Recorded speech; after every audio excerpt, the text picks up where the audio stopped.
Welcome back to the Alec Lewis Show. I am your host, Alec Lewis. This is episode 72, recording on Monday, April 7th. Have a fun guest for you today. His name is Brandon Thorn. He's known inside the industry as one of the premier evaluators of offensive line, defensive line. Has a newsletter, Trench Warfare, evaluates prospects over at Bleacher Report, works with a couple folks in the private sector who train some of the best offensive linemen. You'll see behind him when he joins the show, a jersey sent to him by a pretty good player named Quentin Nelson. So very excited to talk draft prospects with him. We also touched on the Vikings additions of Ryan Kelly and Will Fry. So think you guys will really enjoy it. I was trying to find a way to bring some analysis to some of the prospects that I've watched, and I think Brandon will do that. As always, this show is presented by First Resource Bank. That is a member FDIC bank in the Minneapolis area. They have branches all over the place. The guys who run the thing, Tim Siegley, Aaron Siegley, Charlie Anderson, they're great people. They're Vikings fans, and they have a phenomenal platform for online banking and can help you out in person. So please go check First Resource Bank out in the description below. If you've missed it, got stories all over the place at The Athletic. We'll have more this week that are draft related. Going to have another episode to you later this week with one of my favorite experts in the draft industry. May also do, because we're not doing a Q&A today, I've been thinking about doing a little live Q&A Wednesday night, just Viking specific on YouTube. So we'll check that out. If I do that, I'll podcast that later on. So yeah, please stay locked in for that. Not going to waste a ton more of your time. Let's get right to it. The conversation with Brandon Thorn. Here we go. All right, Brandon, thanks for joining the Alec Lewis Show. How are you, man? Doing well. How about you? I'm good. Excited to now have the draft conversation to talk about. And I want to get into a lot of the interior offensive linemen prospects. As I told you before we started recording, your eye is going to be above and beyond what I would probably see on tape, even though I try to watch these guys to have some idea of what I'm talking about. But I'll start you just with the additions of Ryan Kelly and Will Fry. You've got a Colts jersey above your head for the folks watching on YouTube. But just when you think about the Vikings offensive line going from Garrett Bradbury at center, Ed Ingram / Dalton Reisner at right guard to Ryan Kelly and Will Fry, just what do you think about that transition and then bringing these two guys in? Yeah, well, I think that they're both upgrades. I think that's the most important thing. And then you kind of get into the individual players, and it gets interesting just that they brought two guys from the same team over. That's, of course, very interesting. So there's some kind of built-in camaraderie there, guys that have played next to each other for a couple seasons. So that's really cool. You still have that veteran center presence, I think, which is important anytime you have a young quarterback. So you're kind of replicating that, from Bradbury to Kelly. I just think you're getting just a better overall player than Bradbury. Specifically with just his ability to hold up against bigger pass rushers. His anchor is a little bit better. He's just a stronger, more powerful presence in the center of your offensive line. So I think that's what you're getting there. That's kind of a difference between those two. And then with Will Fries, I just think, the broken leg throws a wrench in things. We don't know. I'm assuming, but I've actually talked to him a little bit too. All indications are he's going to be ready to go and, back to normal. But, it's kind of one of those things too. You do want to see it first, but assuming he is going to be at least the player that he was before he got injured, I think it's definitely an upgrade as well. He's still pretty young, early in his career. I think there's an upward trajectory here of him getting better. But I think what you're getting with Will Fries, he's a really good technician. That's how he wins. He's good with his hands. He understands leverage, body positioning, like angles and time. He's crafty. He's really good that way. But the big thing with Will Fries that I want people to understand is he is a true tone-setting sort of presence on the field. Don't let the the nice guy kind of image fool you. Like he on the field, he's kind of like the guy, behind me to the right or your left, however you're looking at it. But Ryan Jensen, like he's really an enforcing sort of player who's going to set the tone for the offensive line, I think, in a lot of ways, which is really cool. I think a lot of offensive line coaches and offensive coordinators really want a guy like that. So he's going to bring that finishing element to the field to where he's, going to change things, I think, in a pretty significant way in that regard. So I always have a soft spot for those sorts of players, and he's definitely one of them. It's funny you mentioned the nice guy type of presence. I mean, he talked to the local beat writers on Zoom, so it was just virtual, but he just seemed like a very goofy guy. I think Kevin O'Connell said that Ryan Kelly calls him Spud, which kind of just jives with I think how it felt. But that, I mean, it did seem interesting. He has this goofy presence, and then you talk about him the way you do, and that's how, I mean, talking to people internally, they will speak about his kind of just, I don't know, intensity through the whistle at a level that is it's pretty fun. How, like, I'm curious, he's a 7th round pick from Penn State. I don't know if you evaluated him coming out, but I did. His arc just seems so interesting. And I wonder what you think of it, having evaluated, like you just said, with him coming out. Yeah, that was the first year that I was with Bleacher Report, I believe, when he came out. I actually liked Will Fries, too. I had like a high 5th, late 4th round grade on him. So relatively, I liked him, more than where he got drafted. But he played a lot of tackle at Penn State. I think so I'm looking at my report right now. He had 48 starts, 26 at right tackle, 9 at left, 6 at right guard, 1 at left guard. So he was one of those guys that came into the NFL having played 4 of the 5 positions at Penn State. So I thought that was, interesting. He was a big time track and field guy in high school, shot put and discus. But the things that I liked about him on tape, I just thought, again, it kind of goes back to like, I saw kind of a mediocre level like athlete in terms of explosiveness and movement skills, but just a really good technician in terms of using good, enough initial quickness to get to his spots. But then when he got to his spots prior to engagement and upon engagement, he's able to create leverage on defenders and then maintain it at an impressive level. His ability to sustain blocks is really good. And he's just one of those guys that figures out ways despite, kind of more of the middle of the pack sort of physical traits. So definitely another kind of player that I really like.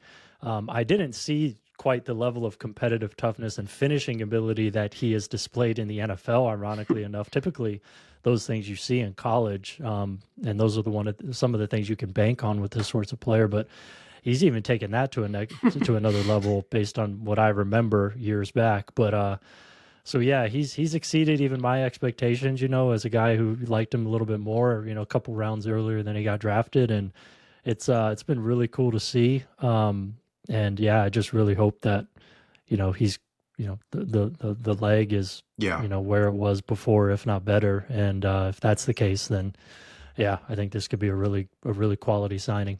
I told you before I had you on, but part of the reason, and the primary reason, is just coming out of owners meetings and being in West Palm Beach, I felt like more and more left guard or drafting interior offensive linemen made sense. Now, they only have 4 picks, and they've positioned themselves to where they will take the best player available depending on what happens, but they also know, left guard remains, I wouldn't say a hole, because internally there has been some optimism about Blake Brandel. They wanted to give him the opportunity that they provided him last year next to Christian Darrisaw.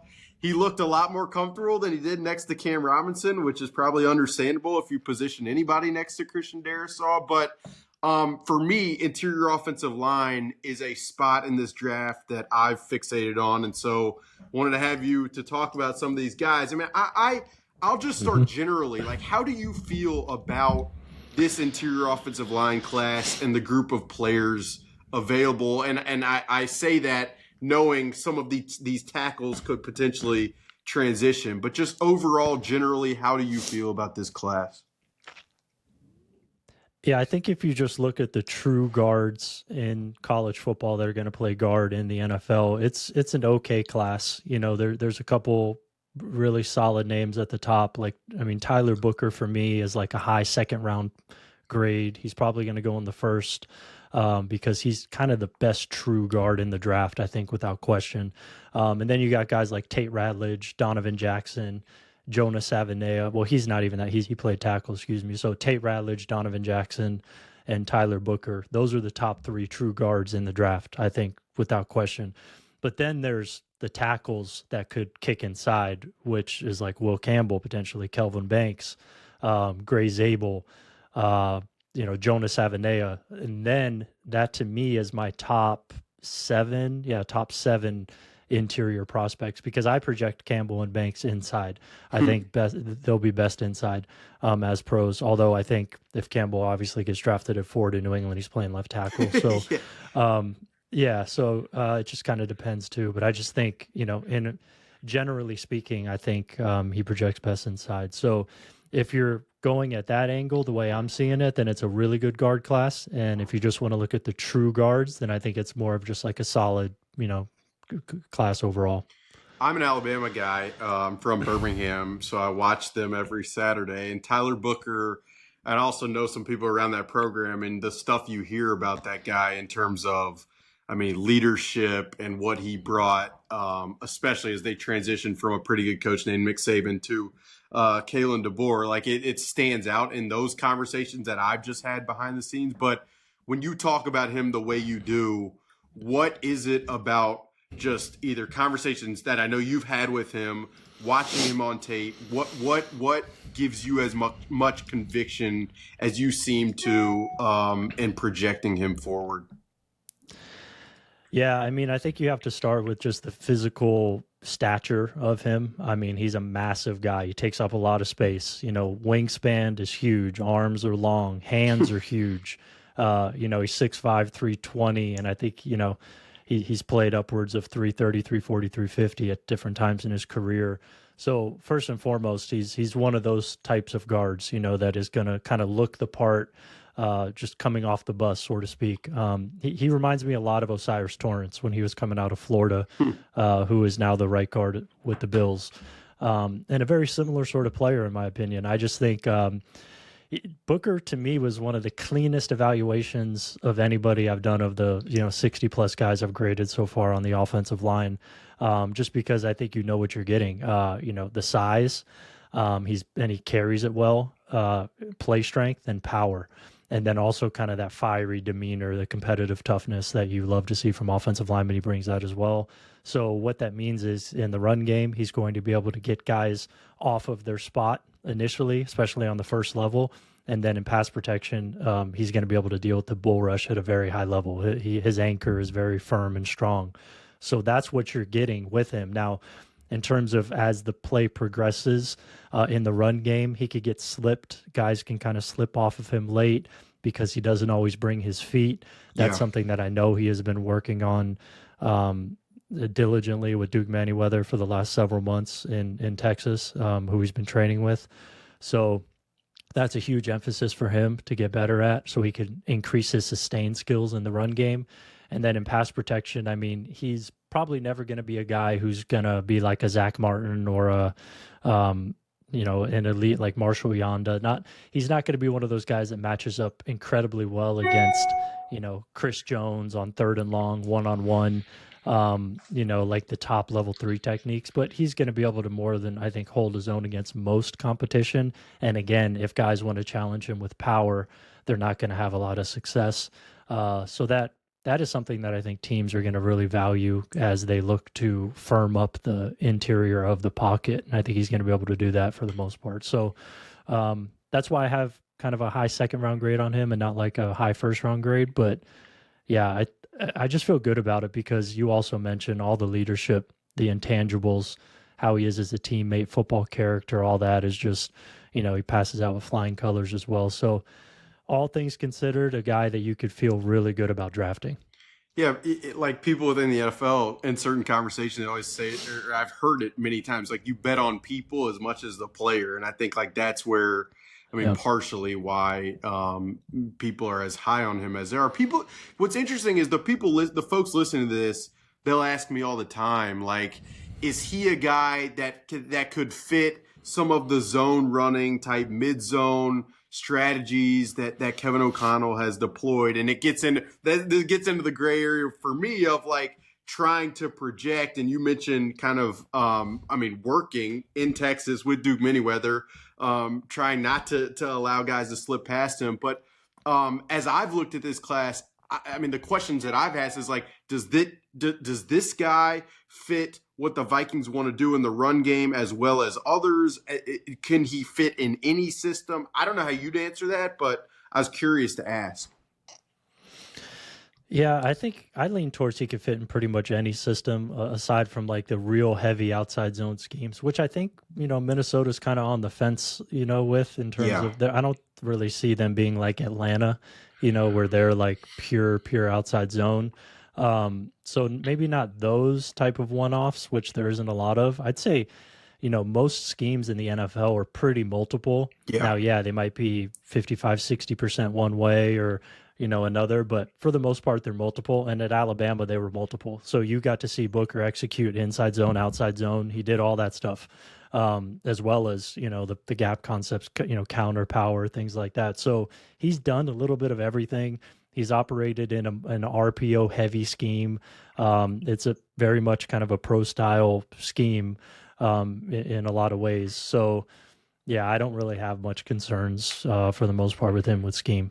A popular a name around here who a lot of people want to talk about is Gray Zabel, and obviously he played a lot of tackle this past season, North Dakota State. And full disclosure for me, I haven't seen a ton of his tape because it's hard for me to acquire North Dakota State tape at the moment. But just how do you feel about this guy? Where do you feel like positionally his fit most aligns? What stands out about Gray Zabel when you think about him, the prospect? Yeah, so just off the top, he's my fourth highest rated interior player in this draft after Will Campbell, Tyler Booker, Kelvin Banks, and then Gray Zabel for me. Sure. So I'm pretty high on him. I liked him pretty good amount before the Senior Bowl based on tape, and then he went to the Senior Bowl, and he was the best player there. So anytime a smaller school guy goes to the Senior Bowl, especially as an offensive lineman, and he not only exceeds, but he is quite literally like very easily the best player there, that is a huge box checked, because it tells you that everything that you saw on tape wasn't a fluke, and it actually really kind of lines up with what you project to him to be as an NFL player. And then he went to the combine and then just kind of checked that box as well. His jumps were outstanding. So yeah, I mean, he kind of checks all the boxes, but when you watch him on film, I think the things that from my scouting report that stand out the most, I thought his mobility was excellent. So he's a taller guy, but he's able to bend really well. He plays a really good pad level. He's consistently underneath targets, and that just allows him to play with really good leverage and to maximize his power. So, operating from that position consistently in the run and pass game, he's pretty much always in good positions. He doesn't really get out leveraged very often. He doesn't really get tricked or beaten cleanly very often, tape or the Senior Bowl. He has a really impressive background in terms of athletically. Kind of a cool story too with him staying at North Dakota State his last year. I think he turned down what they say is significant money to go to bigger schools because I think he wanted to play with his brother, which is pretty cool. But yeah, I mean, he's a guy who I believe has played. Yeah, so he had 38 starts at North Dakota State, 16 at left tackle, 4 at left guard, 17 at right tackle, and 1 as a 6 offensive lineman. He practiced a lot at center. He played center in high school. So this is a guy who's played literally everywhere. So, you always kind of feel good about that, having proven versatility. I have a high second round grade on him as well. And that's, he's probably going to get drafted in the first round. And I see him as the top center in the class, but he absolutely could play guard. So, yeah, he's a guy I really, really like. I mean, I think people here locally, I mean, the North Dakota State resonates being up north, but I mean, his name has come up a ton. And with the Vikings specifically, I mean, you have a guy in Ryan Kelly who has navigated the amount of injuries that he has. And so the idea of having a guy on the interior who could potentially slide in if need be, I think that's intriguing, both from people listening to this and people internally. An interesting player for me, and really a guy that I really wanted to get your take on is Donovan Jackson from Ohio State. I watched him on film one game against Oregon early in the season, and I just thought he really impressed me. Like, I really liked the tape, and I mean, again, it's me viewing it, so I wanted to just see where you're at with Donovan Jackson. Again, Ohio State. He kicked out to left tackle, I believe, at the end of the season, but the game I watched was at guard. He just seemed like a solid, like it just was easy to watch for me. Where are you with him? Yeah, so I mean, I like Donovan Jackson. I have a second round grade on him, more of like kind of a mid to late second round grade. He could very well go higher. What he did at left tackle was pretty impressive. He had struggles against Abdul Carter, but you know, he's probably going to be a top 3 pick in the class. So all in all, it was pretty solid at left tackle, and I think you kind of said it. The word there, solid. Like you know, I kind of went on a journey with him watching him the last couple of years because I thought he might have came out last year. I wrote a scouting report on him last year. Stayed. So I've been watching him closely for multiple years now. And, you know, I think you have to start with kind of his background. He came to Ohio State as the number 1 ranked guard in the nation. So 5-star recruit, big time background, like the pedigree is there. And he, you know, I think large portion of that is because 6'4", 320, massive wingspan, just kind of looks the part, you know, good athletic ability, I would say. And I think his tape over the last 2 years was solid more than anything. Nothing too glaring. It was always a little, to be honest, underwhelming to me, but that's just because I was expecting a little bit more based on his background. I was expecting more, you know, finish than he really had. He's definitely physical, but I was just expecting a little bit more dominance. You didn't really see that, but you saw a pretty steady player. And with his physical traits, and then what he did at left tackle, I think really helps him. 3-year starter, coming from that Ohio State school and system helps. You know, I think there's a pretty good chance that he's going to be a solid player in the NFL. I compared him to, I don't know how many people remember this guy, but from Alabama, James Carpenter, who played some tackle, played guard for a long time in the NFL. That's the type of player I see.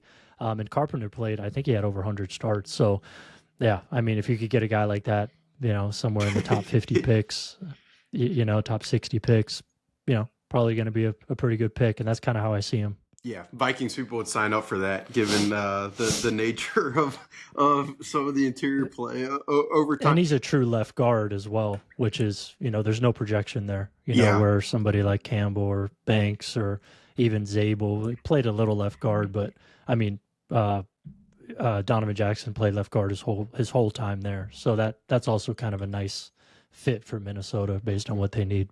Who else? I mean, you mentioned Tate Ratledge from Georgia, Jonah Savaiinaea, I believe, from Arizona. But who else, like in the mix of players who could slide in the interior, who you would feel confident with your evaluation, your projection, even if it's later round guys? Like, who have you had your eyes on and why? So I see Ratledge right there neck and neck with Donovan Jackson and Jonah Savaiinaea. Those 3 are kind of bucketed in the same tier for me. So I think you kind of take your pick there based on what you like as, you know, as an evaluator and decision maker sort of thing. But like Ratledge for me, I just think his anchor is phenomenal. His hands are really good in pass protection. He was hurt this year. He injured his ankle.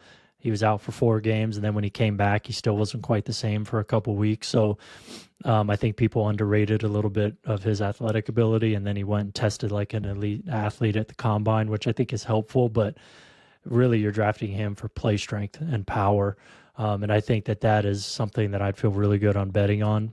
somewhere in the mid to late second round as well, early third, somewhere like that. So, yeah, those three. Later round guys, I would throw out names like Miles Frazier from LSU, Wyatt Millum from West Virginia.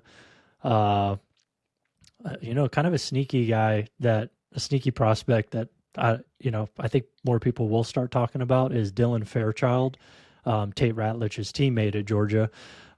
Much more raw than Ratledge, a little bit more inexperienced, a little bit of like kind of a wild stallion sort of feel when you watch him. Very, very up and down.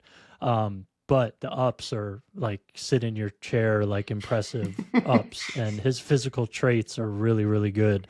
And he's a former like super high level wrestler. I think he was 67-0. Wow. As a heavyweight wrestler in Georgia, 2-time state champ. He was like kind of a prodigy wrestler. So he has that background with his size and power that is really enticing to me, especially if you get him, if you're talking like rounds 4 or 5, then like, there's shades of like a Wyatt Teller sort of profile there, who I think got drafted in the 5th round. There's some similarities there. That's a really interesting one if you want to have more of a long play there, who may not be ready necessarily right away, but could compete with somebody, like Parch. I think that would make some sense. So that's another guy. Jalen Rivers, I still like from Miami, even though he kind of had a little bit of an up and down Senior Bowl. I really liked his film this past year. He's a day 3 guy that I really like. Kind of another dark horse one I'll throw out there is Hayden Connor from Texas, left guard. I have a 5th round grade on him. He'll be available, I think, somewhere around there. So that's another guy. I think those guys are all interesting for you guys. Let's say this, and I didn't prepare you for this, and probably will leave it here. But let's say April 24th, 25th, the draft comes. The Vikings add a player who can play left guard in the short term, in the 1st round or early 2nd or what have you. So you're looking at offensive line. Let's say when Christian Darrisaw is back healthy, of Darrisaw, this pick, Ryan Kelly, Will Fries, and Brian O'Neill. Like where does that, rank for you, or how do you think of where the Vikings offensive line would be if they get to that point? And that's what the 5 are, and they're all healthy. And obviously it's a lot of ifs here, but if that's the case, where like, how will you think about the Vikings offensive line? So who would be on the board in this scenario? Like, are you like, who are you giving me options to pick here? Yeah, sure. Well, let's play it out. I'll give you, let's say it's Gray Zabel, Donovan Jackson, one of those two. Yeah. Well, just staying true to my board, I'd go Gray Zabel. Sure. I have him a little bit higher ranked. I think his versatility is nice, even though Donovan showed a little bit of that as well. I just think Zabel's athletic ability, his ability to stick on blocks, I think he's a little bit more refined player, believe it or not, coming from his background. I like the player a little bit more. I think the upside is a little higher there, based on what Jackson has showed. So, yeah, if you're telling me it's Darrisaw, Zabel, Kelly, Fries, and O'Neill, I'd feel really good about that. And then you have maybe some insurance there as well if Kelly were to go down or something like that. Yeah, good stuff. Well, I appreciate you going through it. It's an interesting class, and like I was having some conversations with team people at the combine, and it's like I asked them questions of how long do you need to watch a guy to feel like you have a feel, and I'd be curious to ask you this, and I didn't like how, for you in terms of when you started evaluating guys to where you are now. Is there something that you feel like you've learned to look for more than anything else, or ask about, or assess to feel like you have a more full evaluation? Yeah, it's a good question. There's a number of different ways I could go. From the get-go when I started with the Scouting Academy and stuff back in like 2014, I always found a lot of value in making sure that you assess the opponent as much as the player you're actually watching. At least early on when you get going. if you don't already have that familiarity going in. So if I'm watching the left guard, I want to watch that 3 technique, a good bit, at least in that game. Like I'm going to start from his standpoint and watching him before I get to the guard. Also, maybe do a little research on him, if you don't already know who he is, especially just to kind of get a feel of kind of like his production, his background. And that way, when you're watching that guard, you have a better idea of kind of what you're looking at and how to kind of value what you're seeing. And then more recently, I would say in pass protection, looking at the quarterback play is huge. Assessing what the quarterback is doing in the pocket, how is he moving, how decisive is he? Because that's going to make offensive linemen look a lot better or look a lot worse in pass protection. So I think that's a really underrated thing. Even though that's gotten talked about more over the last couple of years, I still think you can't lose sight of that when you're evaluating guys in pass protection, because it really does make a difference. And I think Minnesota fans know that with a guy like Kirk Cousins. I mean, he changed, I think, the performance of the offensive line in a lot of ways based on how decisive he is in the pocket. That's one of the best things about Kirk Cousins. He's not going to waste time back there. As soon as his back foot hits, the ball's gone. He's not going to be patting the ball and moving around and, shifting and all that type of stuff. So, yeah, I think that's a big part to consider. That's good stuff. Well, Brandon, appreciate you hopping on and spending the time. It would be fun to kind of see what happens, obviously, in April, and then to revisit it. But I thought the stuff on Will Fries is very good. I can't wait when it's training camp, joint practices, and you got, hopefully the Rams here, and you get to see this new look crew against Kobe Turner and Braden Fisk and Jared Verse and that crew. So should be fun. Appreciate you hopping on, Brandon. Thank you. Yeah, anytime. Thanks for having me.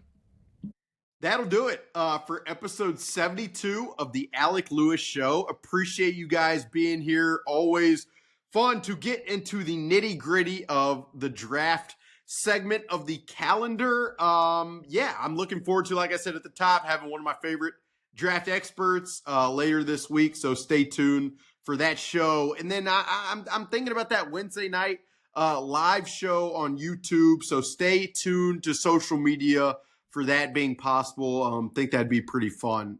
In the meantime, if you're watching on YouTube, please hit that subscribe button, hit the like button, helps us out. If you're listening on Apple, Spotify, iHeart, wherever you get your podcast, you can follow us on there. Check out First Resource Bank.